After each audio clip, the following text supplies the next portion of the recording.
Good morning students. देखिए उसी जो सत्ता की सरदारी आपका लेसन चल रहा था उसी को आगे बढ़ाते हैं। सबसे पहले हमने पढ़ा था दो देशों की भाषाई बनावट के बारे में। उसके बाद हमने पढ़ा श्रीलंका में बहुसंख्यकवाद के बारे में।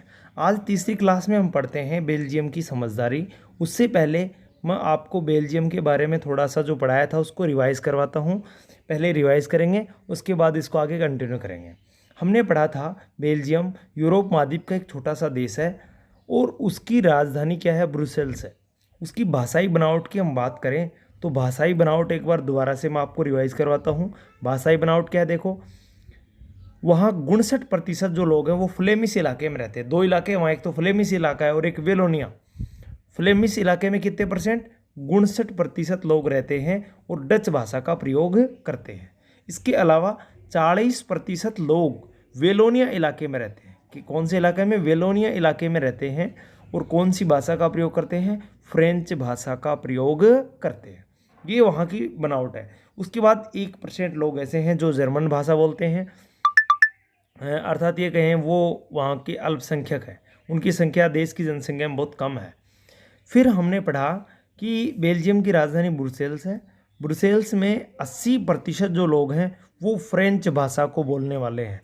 अर्थात ध्यान से समझना, पूरे देश में तो फ्रेंच भाषा बोलने वाले लोग कितने, 40%, जबकि ब्रुसेल्स जो राजधानी है उसमें 80% लोग हैं। अर्थात ये कहें राजधानी में ज़्यादा लोग कौन सी भाषा को बोलने वाले रहते हैं, फ्रेंच भाषा को, जबकि डच भाषा को बोलने वाले 20% लोग निवास करते हैं। इसके आगे जो ब्रुसेल्स है वहाँ पर जो फ्रेंच लोग रहते हैं वो लोग पैसे की दृष्टि से धनाढ्य हैं और डच लोग हैं वो फ्रेंच लोगों की तुलना में पैसे की दृष्टि से गरीब हैं। ये हमने बेल्जियम के बारे में पढ़ा था। कल हमने पढ़ा कि श्रीलंका ने क्या किया, बहुसंख्यकवाद अपनाना चाहा। अर्थात जिन लोगों की जनसंख्या देश की जनसंख्या में ज़्यादा है उन लोगों ने सत्ता का क्या करना चाहा, दुरुपयोग करना चाहा। और उसका परिणाम क्या हुआ, उसका परिणाम हुआ श्रीलंका में गृह युद्ध। अब देखो बेल्जियम ने क्या समझदारी दिखाई, इसको कंटिन्यू करते हैं आगे।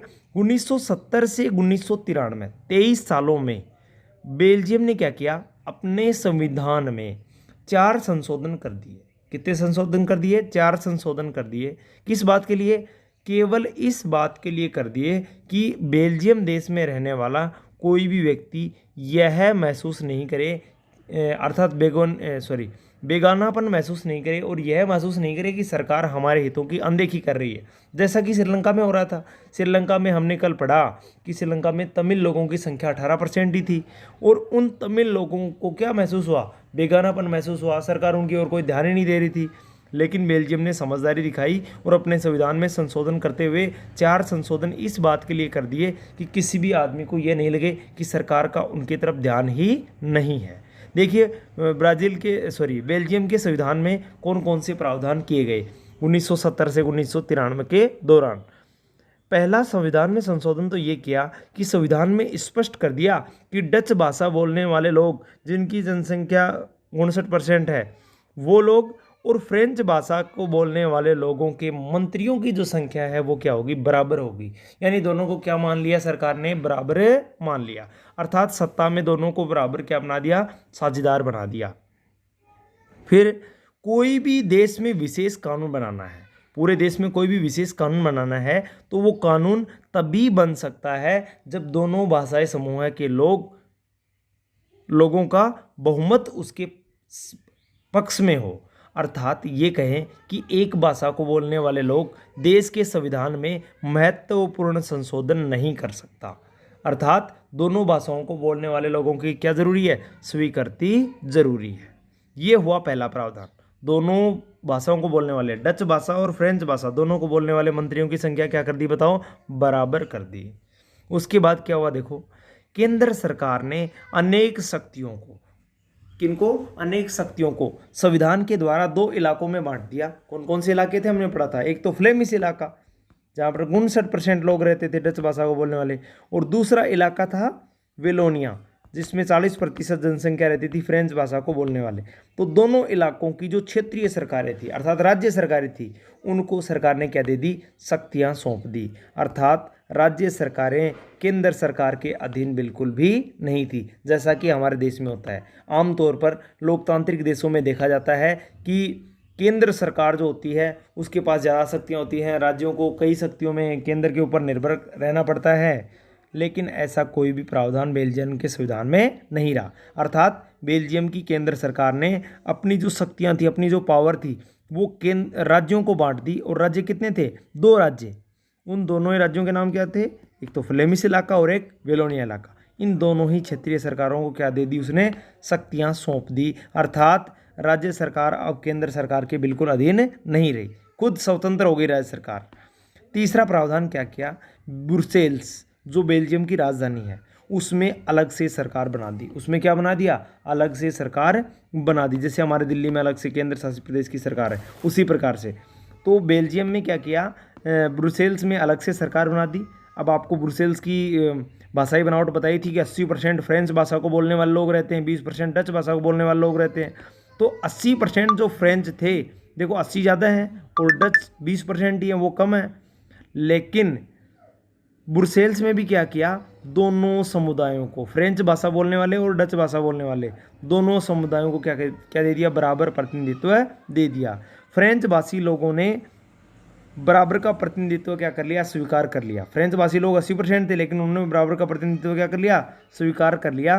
क्योंकि डच भाषी लोगों की संख्या पूरे देश की जनसंख्या में 59% थी। उन्होंने भी पूरे देश की जो केंद्र सरकार की जो संविधान बना था उसमें उन्होंने भी किसका? फ्रेंच लोगों का प्रतिनिधित्व स्वीकार किया था, इसलिए उन्होंने भी स्वीकार कर लिया।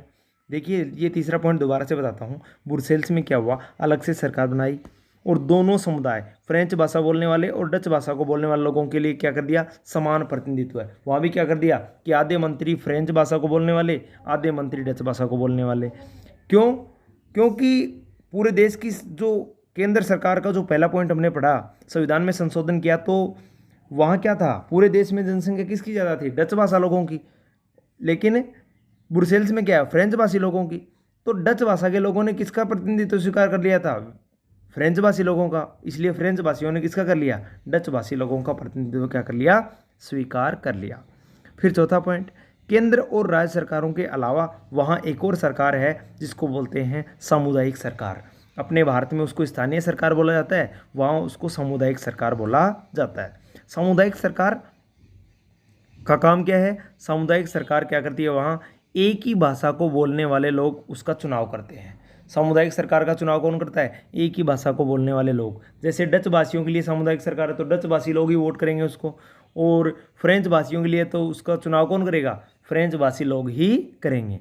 और ये जो सामुदायिक सरकार है इसका काम क्या है? ये सरकार जो है सामुदायिक सरकार, ये सरकार संस्कृति, शिक्षा और भाषा पर क्या करती है? निर्णय करती है। यानी किसी भी समाज की या किसी भी भाषा के लोगों की संस्कृति का नुकसान नहीं हो, किसी भाषा के लोग शिक्षा से वंचित नहीं रहे, किसी भी भाषा को बोलने वाले लोगों पर क्या नहीं हो?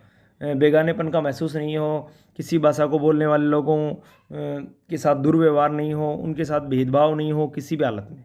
तो ये बेल्जियम ने क्या दिखाई? बताओ, समझदारी दिखाई। इतना एक बार आपको रिवाइज करना है। एक बार दोबारा से बता देता हूँ। बेल्जियम ने 4 संविधान में संशोधन कर दिए। किस बात के लिए? कि किसी व्यक्ति को बेगानपन का महसूस नहीं हो। पहला क्या किया? पूरे देश की जो केंद्र सरकार है उसमें मंत्रियों की संख्या क्या कर दी? दोनों भाषाओं को बोलने वालों के लिए बराबर कर दी। 2 इलाकों में जो क्षेत्रीय सरकारें थी उनको बराबर शक्तियाँ प्रदान कर दी। ब्रुसेल्स जो राजधानी है वहाँ अलग सरकार का गठन कर दिया, तथा केंद्र और राज्य सरकारों के अलावा तीसरे स्तर की सरकार का भी गठन कर दिया, जिसका नाम क्या था? सामुदायिक सरकार। और सामुदायिक सरकार का चुनाव कौन करता है? एक ही भाषा को बोलने वाले लोग करते हैं। इतना आपको होमवर्क कर लेना है। धन्यवाद।